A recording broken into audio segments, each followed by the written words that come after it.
कुछ नियम पढ़ने के कारण जब नियम समझ नहीं आता है तो हम लोग इंग्लिश बोल नहीं पाते या लिख नहीं पाते या समझ नहीं पाते हैं या किसी से बात नहीं कर पाते हैं। तो नियम के साथ साथ हम लोग लिखना सीखते हैं और पढ़ना सीखते हैं, बोलना सीखते हैं। चलिए, ट्रांसलेशन पढ़ने से पहले सबसे पहले हम लोग आज पर्सन पढ़ते हैं, ठीक है।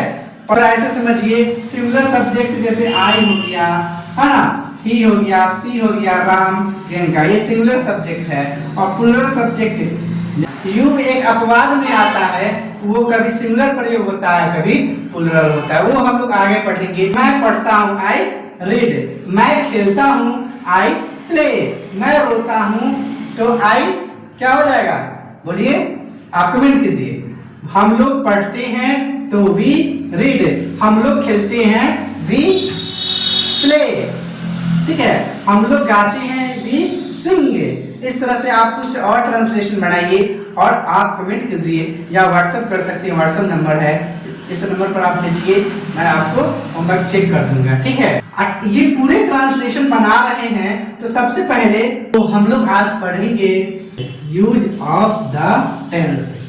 यूज ऑफ द टेंस में सबसे पहले हम लोग आज पढ़ेंगे प्रेजेंट इंडेफिनिट टेंस।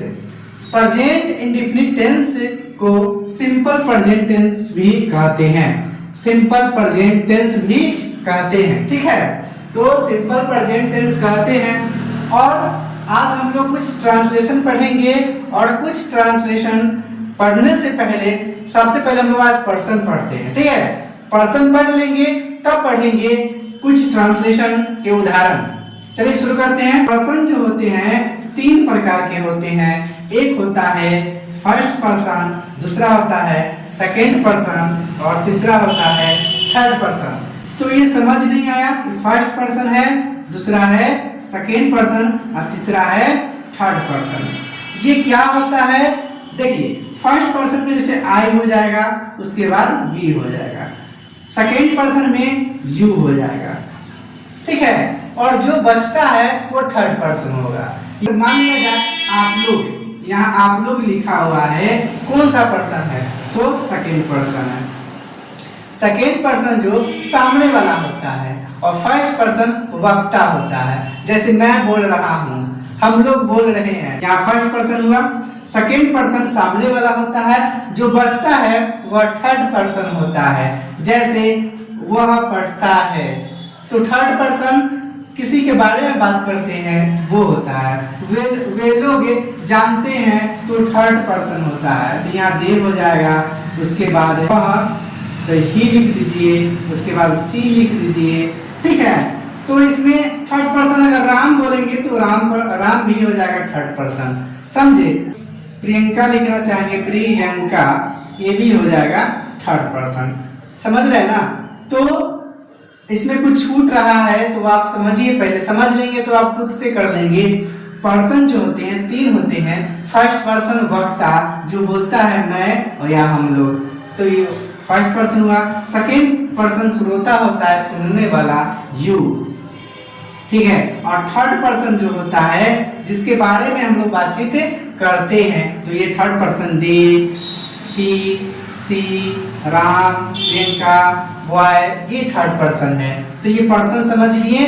उसके बाद आज हम लोग सिंपल प्रेजेंट टेंस से, यानी प्रेजेंट इंडेफिनिट टेंस से में कुछ ट्रांसलेशन पढ़ेंगे। चलिए शुरू करते हैं। वे लोग जानते हैं, राम जाता है, वह पढ़ता है, आप लोग गाते हैं, तुम लोग खेलते हो, हम लोग पढ़ते हैं, मैं पढ़ता हूँ। तो इसमें भी दो तरह के कंडीशन होते हैं, एक सिंगुलर सब्जेक्ट है, फिर प्लूरल सब्जेक्ट है।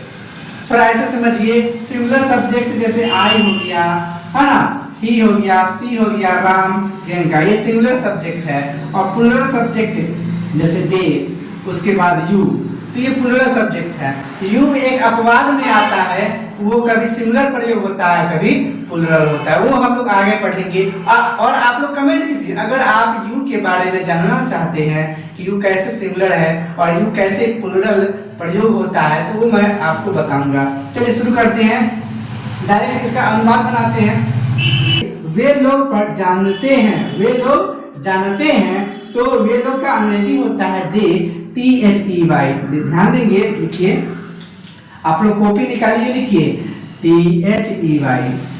वे लोग जानते हैं, तो वे लोग जो है ना, दे हो गया इसका, और जानते कि होता है या तो नो होगा या नोज होगा। तो यहाँ नो जो है, नो KNOW प्लूरल वर्ब है, KNOW, नो, वे लोग जानते हैं, यहाँ बन गया, क्या प्लूरल वर्ब है। हम पिछले वीडियो में हम पढ़ा चुके हैं सिंगुलर वर्ब क्या होता है, प्लूरल वर्ब क्या होता है, ठीक है। अगर आप जानना चाहते हैं विस्तार में तो आप कमेंट कीजिएगा, मैं आपको बता दूंगा नेक्स्ट न्यू वीडियो में। राम जाता है, तो राम सिंगुलर है और जाता है, देखिए साथ ही साथ मैं आपको सिखा रहा हूँ, राम जाता है, वो लिख दीजिएगा, तो क्या सही होगा? नहीं, गलत हो जाएगा। राम जाता है, राम सिंगुलर है, तो यहाँ जाना जो है, गो है, ये क्या है? प्लूरल वर्ब है, तो यहाँ गो में ईएस जोड़ते हैं तो सिंगुलर वर्ब बनता है। कुछ नियम मैं आपको बता रहा हूँ, अगर नहीं समझ आ रहा है तो कमेंट कीजिए, नेक्स्ट वीडियो में आपको बता दूंगा, या प्लेलिस्ट में जाइए, आप मेरे चैनल पर सर्च कीजिएगा तो आपको मिल जाएगा सिंगुलर वर्ब क्या होता है, प्लूरल वर्ब क्या होता है। वह पढ़ता है, तो इसका क्या बनेगा? ही और सी, थोड़ा डाउट रहता है, अगर वह पढ़ती है तो सी होता है, और वह पढ़ता है तो ही होगा। देखिएगा यहाँ, तो ही यहाँ क्या लिखेंगे? रेड लिखेंगे तो गलत हो जाएगा, क्योंकि वह जो है एक व्यक्ति है, ठीक है, तो इसीलिए यहाँ एस लगेगा। समझ रहे हैं ना? साथ ही साथ यानी सिंगुलर सब्जेक्ट रहता है सिंपल प्रेजेंट टेंस में, तो सिंगुलर वर्ब होता है। देख रहे हैं? अब देखिए, आप लोग गाते हैं तो यहाँ लिखेंगे आप लोग गाते हैं तो यू सिंग, SING। अब देखिए सिंग जो है क्या है? प्लूरल वर्ब है, यानी वर्ब पहले से ही मतलब फर्स्ट फॉर्म में प्लूरल होते हैं। समझ रहे हैं ना? वर्ब पहले से प्लूरल होते हैं, उसमें एस या एस जोड़ेंगे तो वह सिंगुलर बनता है। जैसे यहाँ देखिए, हो गया, फिर यहाँ देखिए एस या एस जुट गया तो क्या बन गया? सिंगुलर। समझ नहीं आ रहा है तो कमेंट कीजिए, मैं आपको जरूर बताऊंगा। तुम लोग खेलते हो तो यू प्ले। कुछ बच्चे यहाँ मिस्टेक करते हैं कि फर्स्ट लेटर स्मॉल लिख देते हैं और उनको पता नहीं रहता है कैसे लिखना है, तो फर्स्ट लेटर स्मॉल लिख देंगे तो गलत हो जाए। देखिए ये कैपिटल है फर्स्ट लेटर। देखिए थोड़ा थोड़ा मैं बता रहा हूँ कि आपको समझ आए। देखिए हम लोग पढ़ते हैं तो क्या होगा? बी, पढ़ना क्या होगा बाबू? रीड होता है, रीड, तो ये सही हो गया। मैं पढ़ता हूँ, आई रीड, फुल स्टॉप। थोड़ा ध्यान देंगे, जैसे आई एक ऐसा प्रोनाउन है, यानी सब्जेक्ट यहाँ है जिसके साथ वर्ब जो है क्या लगा है? प्लूरल लगा है। आपको याद रखना होगा, मैं पढ़ता हूँ, तो पढ़ना में क्या होता है? इसका आप अंग्रेजी लिख कर यानी वर्ड में लिखिए, पढ़ ली, जान लीजिए। हम लोग ये पढ़ते हैं तो ये है, हाँ, तुम लोग खेलते हो तो प्ले है, तो प्ले का स्पेलिंग याद होना चाहिए। हम लोग गाते हैं तो गाना का स्पेलिंग याद होना चाहिए। वह पढ़ता है तो पढ़ना का स्पेलिंग याद होना चाहिए, ठीक है। राम जाता है तो जाना का स्पेलिंग याद होना चाहिए। वे लोग जानते हैं तो यहाँ जानना का स्पेलिंग आना चाहिए। तो यह वीडियो कैसा लगा प्लीज आप कमेंट कीजिए। इस तरह और वीडियो देखना चाहते हैं या देखना पसंद करते हैं तो लाइक कीजिए और शेयर कीजिए। Thank you, take care, have a nice day.